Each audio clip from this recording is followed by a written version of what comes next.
नमो नमः। हम छंदों का क्रमशः अध्ययन कर रहे हैं।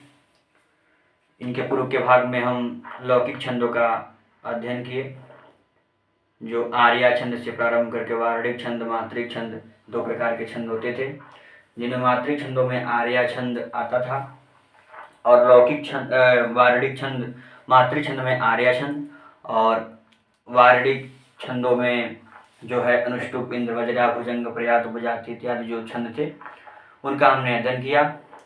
वृत्त के आधार पर, जाति के आधार पर वार्णिक छंद और मात्रिक छंदों का हमने 20 भागों में इसके पूर्व में अध्ययन कर चुके हैं।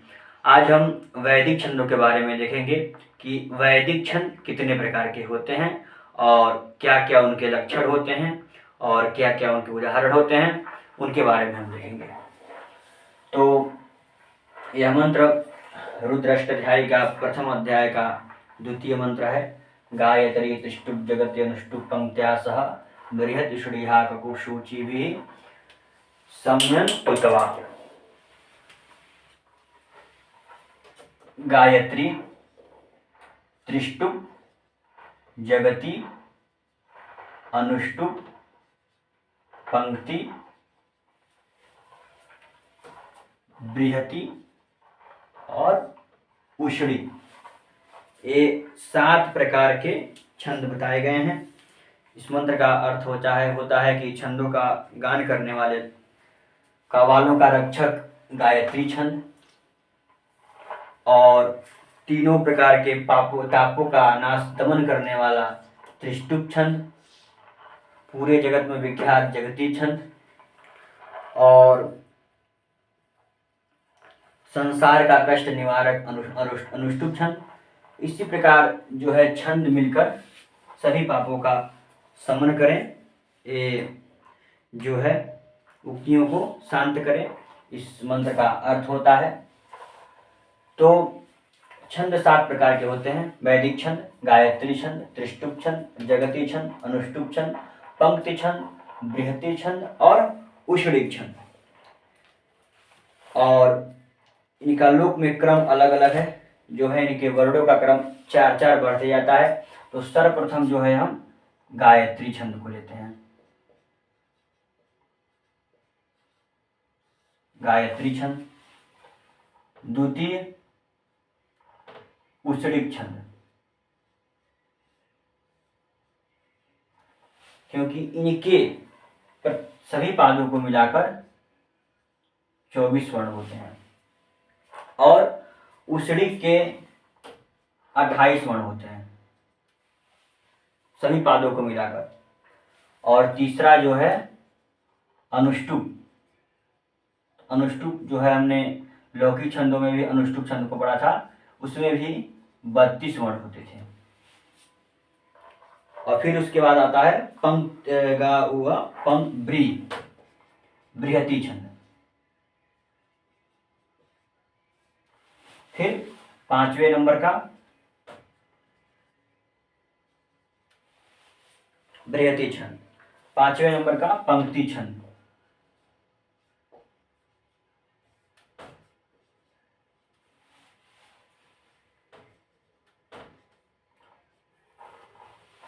और 6वें नंबर का त्रिष्टुप छंद,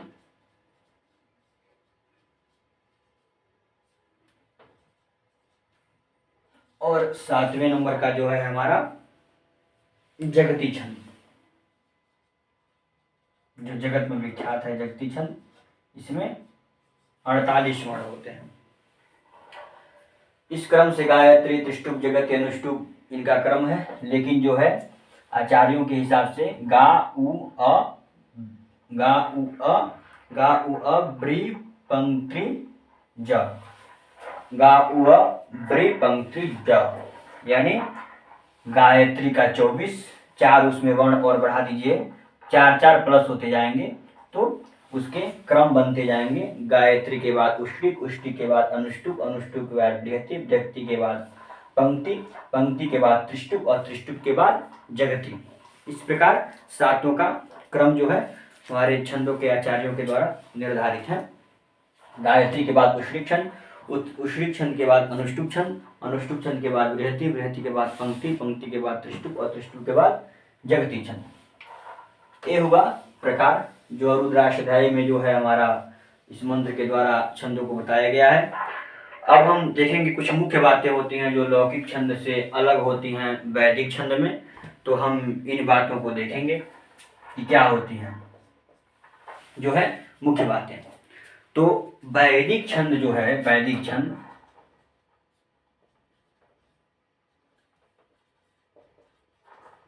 एक पादी,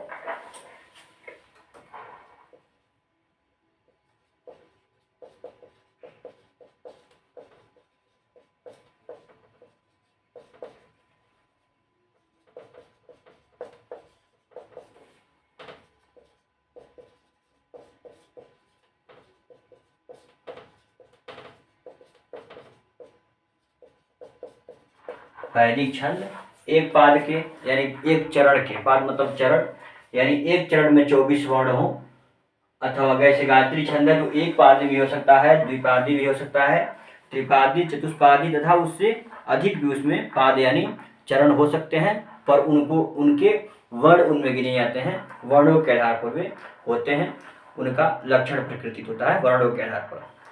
दूसरा बात ये तो होता है कि विशेषता ये होता है कि वैदिक छंद हैं, जो वैदिक छंद उनकी गणना अक्षरों के आधार पर होती है।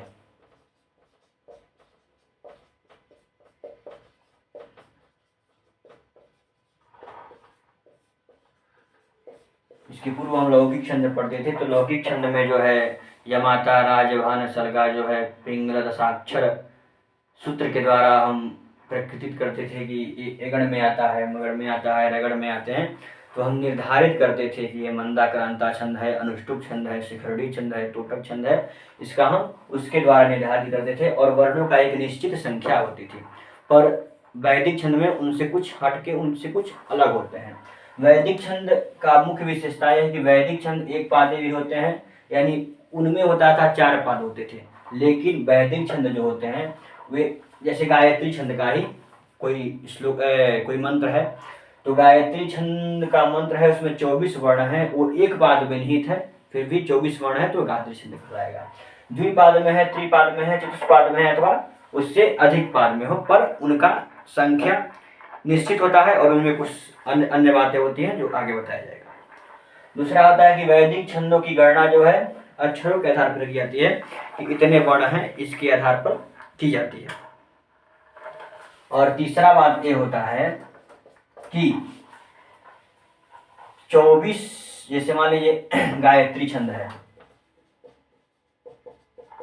गायत्री छंद में 24 वर्ण है, तो तीसरा विशेषता ये हुआ कि गायत्री छंद के एक वर्ण घट भी सकते हैं और एक वर्ण बढ़ भी सकते हैं, एक वर्णों का अथवा 2 वर्णों का अंतर आ सकता है, तो उनका नाम नहीं परिवर्तित किया जाएगा, अपितु उनकी संज्ञा परिवर्तित की जाएगी। वो गायत्री छंद ही होंगे, पर उनका निश्चित, भूरिक, विराट और स्वराट के नाम पर उनकी संज्ञाएं बदल जाती हैं, और उषरिक को भी उसी प्रकार से निश्चित, भूरिक, विराट, स्वराट के नाम पर उनकी संज्ञाएं बदल दी जाती हैं। एक कम हो अथवा एक अधिक हो, कम हो तो एक 25 हो जाएगा अथवा एक अधिक हो तो इनके आधार पर उनकी संज्ञा बदल जाती है। जैसे 25 वर्ण हो जाते हैं, मान लीजिए एक अधिक हो जाता है तो उसका हम नाम रख देते हैं भूरिक गायत्री छंद, भूरिक, वो भूरिक गायत्री छंद।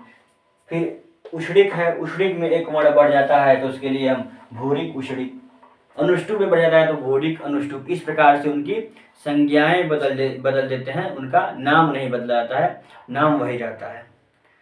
फिर मान लीजिए कि गायत्री छंद है और उसमें 23 अक्षर है, एक अक्षर कम है, तो उसका नाम रखेंगे हम निश्चित गायत्री।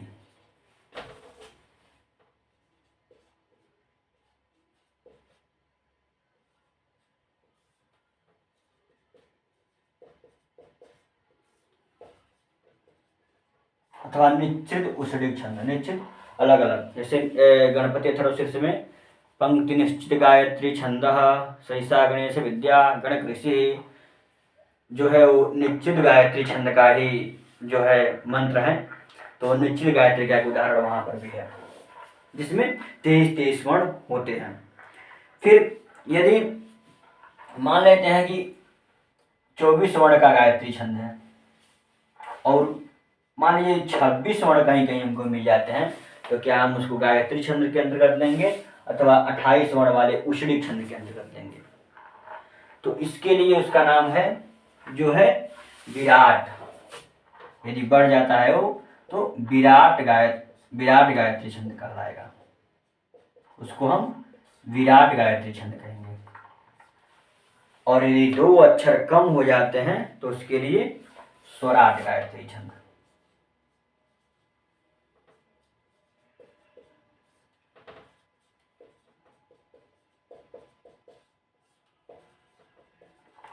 तो 3 बातें जो है मुख्य हैं कि वैदिक छंद एक पादी, द्विपादी, त्रिपादी। पाद मतलब चरण, पाद यानी चरण, पाद मतलब होता है चरण।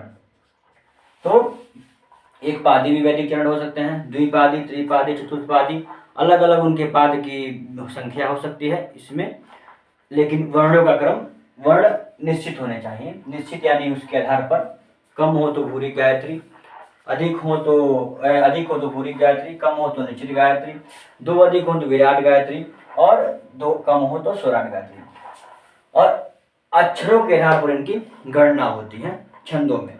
और तीसरी बात, पहली बात की वैदिक छंद 5 पाद भी हो सकते हैं, उससे अधिक भी पाद हो सकते हैं। लेकिन यदि 24 वर्ण का छंद है गायत्री छंद, तो यदि मान लीजिए 5 पाद हो गए तो पादों में जो है वर्णों के आधार पर सब पादों की संख्या की जो जितने पाद के वर्ण होते हैं वो सभी पादों में विभक्त हो जाएंगे कि इतने वर्ण मिलाकर 24 वर्ण होना चाहिए, अथवा 24 से एक कम तो निश्चित गायत्री के वर्ण होने चाहिए, इस प्रकार निर्धारित होता है। तो वैदिक छंद एक पादी भी होते हैं, द्विपादी भी होते हैं, त्रिपादी, चतुर्थपादी और पंचपादी, इससे अधिक भी हो सकते हैं।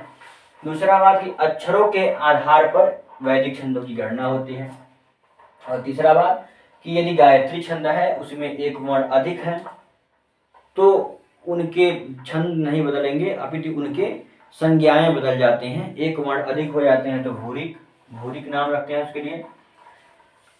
एक वर्ण यदि कम होते हैं तो निश्चित गायत्री, 2 वर्ण बढ़ जाते हैं तो विराट गायत्री, और 2 वर्ण कम हो जाते हैं तो उसके लिए स्वराट गायत्री। 2 वर्ण बढ़ जाते हैं तो उसके लिए हम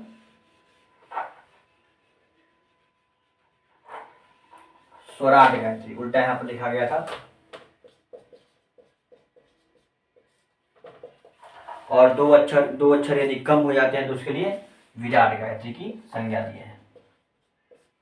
ठीक, ये हुआ 3 मुख्य बातें कि एक पादी, द्विपादी, अलग अलग पाद के भी हो सकते हैं। यदि एक पादी है 24 वर्ण उस पाद में हो, 24 वर्ण, द्विपादी है तो 12 का 2 पाद हो, त्रिपादी है तो 8 का 8 का 24। इस प्रकार इनका निर्धारण होता है। दूसरे बात में कि अक्षरों के आधार पर इनकी गणना होती है। और तीसरा मुख्य बात कि जो है छंद में एक आधा अक्षर कम होने पर उनकी संज्ञा बदल जाती है। इस प्रकार हमने 3 बातों में देखा। अब आगे हम देखेंगे गायत्री छंद का लक्षण कि गायत्री छंद का क्या लक्षण है। गायत्री छंद के बारे में देखेंगे। वैदिक छंद जान गए कि 7 प्रकार के होते हैं, गा उ अब्रि पंक्तिज, इस प्रकार हमने देखा। अब हम देखेंगे गायत्री छंद का लक्षण कि गायत्री छंद का क्या लक्षण है, इसके बारे में हम देखेंगे। तो गायत्री छंद के लक्षण के बारे में जो है आता है कि गायत्री च त्रिपदेव,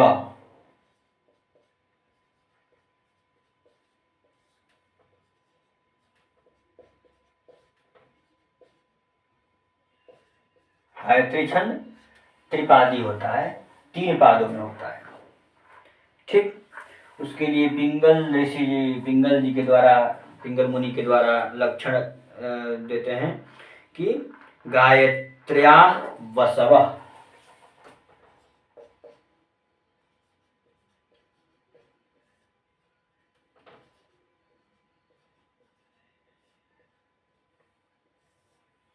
पिंगल ऋषि के द्वारा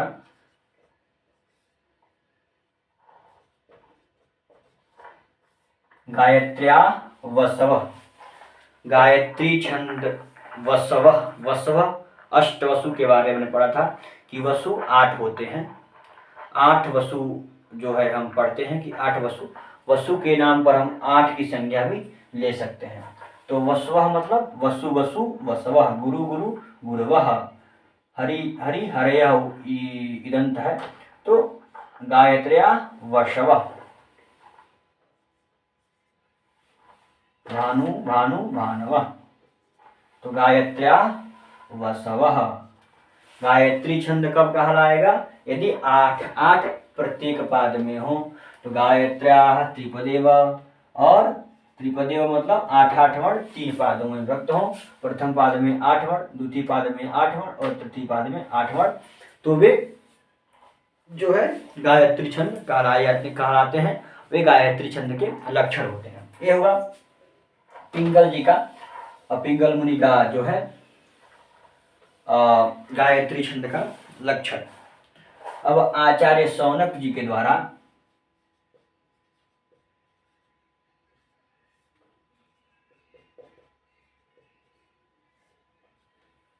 ऋग्वेद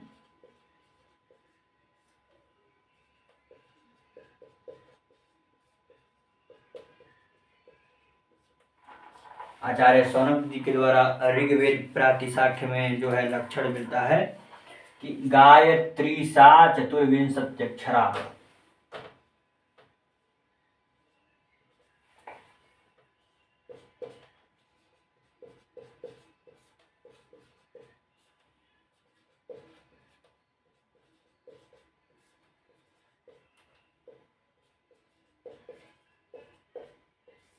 गायत्री सा चतुर्विंशत्यक्षरा। गायत्री छंद कहलाएगी यदि उसमें 24 वर्ण हों। और आगे कहते हैं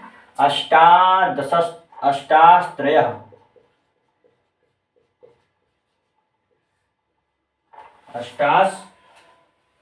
अष्टाक्षरास्त्रयः अथवा अष्टाक्षरास्त्रयः, पादाश्चत्वारो वा।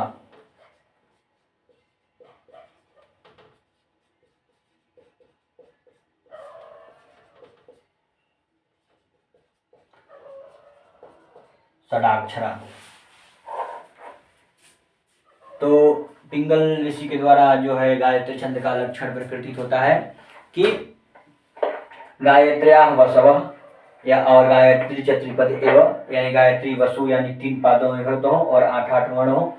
आचार्य शौनक जी के द्वारा ऋग्वेद प्रातिशाख्य में जो है लक्षण प्रकटित होता है कि कहते हैं कि गायत्री सा चतुर्विंशति अक्षरा। गायत्री जो है गायत्री छंद कहा जाएगा जब उसमें 24 वर्ण निहित हो। और आगे अष्टाक्षरास्त्रयः यानी 8 अक्षर तीनों पादों में हो तो भी वे गायत्री छंद कहलाएंगे। और दूसरा कहते हैं पादाश्चत्वारो, यदि 4 पाद होते हैं, 3 पाद होते हैं तो 8 वर्ण, यदि 4 पाद होते हैं तो षडाक्षरा यानी जो है 6 वर्ण हो प्रत्येक पाद में, तो वे गायत्री छंद कहलाते हैं। ये हुए ऋग्वेद प्रातिशाख्य आचार्य शौनक जी के द्वारा गायत्री छंद का लक्षण के बारे में हमने देखा। अब हम देखेंगे कि गायत्री छंद होते हैं तो उनका उदाहरण क्या होता है, किस प्रकार गायत्री छंद होते हैं। उदाहरण से गायत्री छंद को हम पढ़ना आया, तो हम एक उदाहरण को देखते हैं गायत्री छंद के।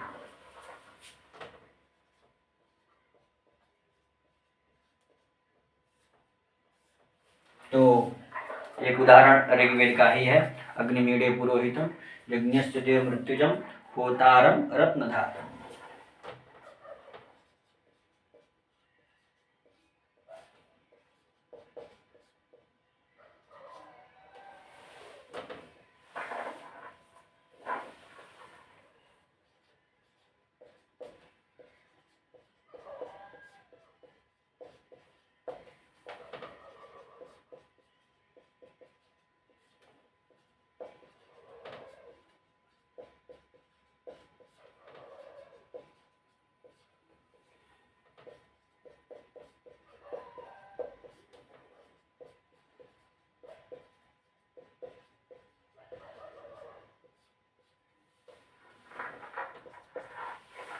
अग्निमीळे पुरोहितं यज्ञस्य देवृत्विजम् होतारं रत्नधातमम्। ये जो है ऋग्वेद का मंत्र है, ऋचा है। और हम लक्षण के बारे में पढ़े हैं कि वैदिक छंदों में जो है अक्षरों के आधार पर वैदिक छंदों की गणना होती है। और 24 वर्ण गायत्री छंद हो तो 24 वर्ण होते हैं। वे 3 पादों में विभाजित हो तो 8 वर्ण प्रत्येक पादों में होते हैं। और 4 पादों में विभक्त हो तो 6 वर्ण प्रत्येक पाद में होते हैं। ये हमने आचार्य सौनकी जी के द्वारा ऋग्वेद प्रातिशाख्य के लक्षण को देखा। अब हम उदाहरण जो है ऋग्वेद का एक लिए हैं। अग्निमीळे पुरोहितम यज्ञस्य देवमृत्युजम्, अग्निमीळे पुरोहितम यज्ञस्य देवमृत्युजम् और होतारम रत्नधातुम्। 1 पाद, 2 पाद और 3 पाद। 3 पाद से निहित है वैदिक छंद गायत्री छंद। तो गायत्री छंद का मुख्य जो है आधार यही होता है कि वे अक्षरों के आधार पर ही छंद जो है गिने जाते हैं, कहे जाते हैं। तो 1 अक्षर, 2, 3, 4 और 5, 6, 7, 8 अक्षर हैं एक पहले पाद में। द्वितीय पाद में ज, ज्ञ, य, दे, व 5 अक्षर और मृत, तिज अनुस्वार का जो हलंतों की गिनती नहीं होता है तो 8 वर्ण। फिर होतारम 3 वर्ण, रत्नधातमम 5 वर्ण, 8 वर्ण है। तो 8, 8, 8 3 पादों में विभक्त पादास्त्रयः और अष्टाक्षरास्त्रयः पादा। 8 अक्षरों के 3 पाद हैं, अतः ये गायत्री छंद कहलाएगा। हमने इस प्रकार गायत्री छंद के लक्षण और उदाहरण सहित लक्षण को पढ़ा। वैदिक छंदों के बारे में पढ़ा। वैदिक छंद 7 प्रकार के होते हैं। गायत्री, उष्णिक, अनुष्टुप, बृहति, पंक्ति और त्रिष्टुप, जगति। इस क्रम को आचार्यों ने लिखा कि 4-4 के क्रम से बढ़ते हैं। जो है गायत्री के बाद उष्णिक, उष्णिक के बाद 4-4 इनके क्रम बढ़ता जाता है। जैसे 24 गायत्री का है तो उष्णिक का 28, इस प्रकार 4-4 के क्रम बढ़ते हैं। इसलिए गा, उ, अ, ब्री, पंक्ति, ज, इस प्रकार उन्होंने क्रम बनाया। और हमने प्रथम जो है पहला नंबर का गायत्री छंद का हमने उदाहरण सहित अध्ययन किया। अब इसके आगे के भाग में हम उष्णिक छंदों के बारे में पढ़ेंगे और लक्षण और उदाहरण सहित देखेंगे। आज के लिए इतना ही। नमो नमः।